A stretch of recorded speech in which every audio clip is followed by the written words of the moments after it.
Hai sahabat populer, hingga akhir Mei 2021, jumlah utang Indonesia mencapai 6.418 triliun, atau dengan rasio debit service terhadap penerimaan sebesar 46,77%. Berdasarkan data audit yang dikeluarkan Badan Pemeriksa Keuangan, utang pemerintah saat ini telah melampaui batas yang direkomendasikan IMF dan International Debit Relief dengan rasio sebesar 25% sampai 35%.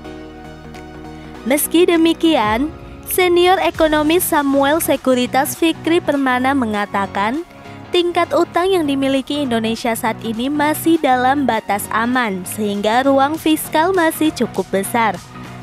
Terlebih, neraca dagang dalam 2 tahun terakhir terus mengalami perbaikan, sehingga Indonesia bisa keluar dari kondisi double defisit. Bahkan utang yang dimiliki Indonesia masih sangat jauh dibandingkan dengan negara peer seperti Malaysia atau negara dalam ASEAN lainnya, yang utangnya jauh lebih tinggi ketimbang gross domestic product. Data Kementerian Keuangan menyebutkan, rasio pembayaran bunga utang Indonesia terhadap penerimaan sebesar 19,6% dibanding rekomendasi IDR 4,6% sampai 6,8% dan IMF 7% sampai 19%. Selain itu, rasio utang terhadap penerimaan 36,9%.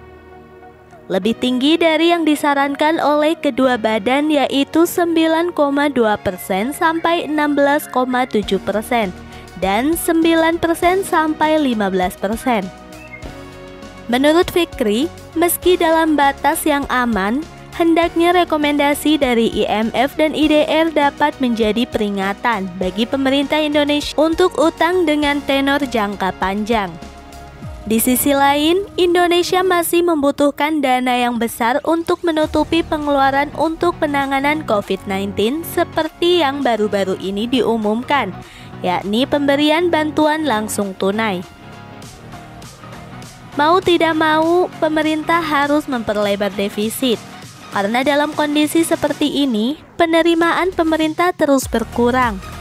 Pemerintah juga disarankan untuk memperpanjang target defisit 3% pada 2023 agar ruang fiskal yang dimiliki lebih besar. Bahkan, kata Fikri, Indonesia harus lebih gencar mencari pendanaan. Menurutnya, langkah lelang surat utang negara dinilai tidak akan cukup menutupi pengeluaran yang ada. Indonesia masih memiliki beberapa opsi, seperti private placement atau kembali menggunakan opsi penambahan utang. Selama 2 tahun terakhir, Indonesia tidak menerima penurunan nilai dari lembaga rating global, di mana negara sekitar diberikan penurunan rating. Ini menandakan utang yang ada masih manageable. Menurut dia, selain dengan utang, langkah yang perlu dilakukan pemerintah adalah melakukan pembenahan pada birokrasi perpajakan, serta meningkatkan kesadaran masyarakat Indonesia mengenai pembayaran pajak. Pasalnya, tingkat serapan pajak Indonesia saat ini yang masih rendah ketimbang negara lain, terutama pada warga negara yang berpenghasilan di atas 2 miliar per tahun atau kelas menengah. Saat ini untuk kelas menengah, pemerintah hanya menerima sebanyak 11% dari total masyarakat kelas menengah yang ada. Masih rendah dibanding negara lain, pungkasnya. Terima kasih sudah menonton, jangan lupa untuk subscribe ya, bye-bye.